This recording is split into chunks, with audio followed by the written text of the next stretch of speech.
Climax ని Secunderabad Swapnalok complex లో తీశారు.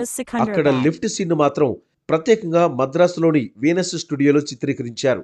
వీనస్ లోనే సెట్ వేసి రైన్ ఫైట్ తీశారు. సైకిల్ చేసిన సోమాజిగూడలోను, ప్రస్తుతం ఈటీవీ ఆఫీసుకు దగ్గరలో యశోద హాస్పిటల్ వెనుకనున్న స్లమ్ ఏరియాలో తీశారు. బస్ చేజిని యూసుఫ్గూడ మెయిన్ చౌరస్తాలో తీశారు. సినిమా తీస్తున్నప్పుడు Ram Gopal Varma working style unit సభ్యులకే కొన్నిసార్లు ఆశ్చర్యంగాను, కొన్నిసార్లు అయోమయంగానూ ఉండేది.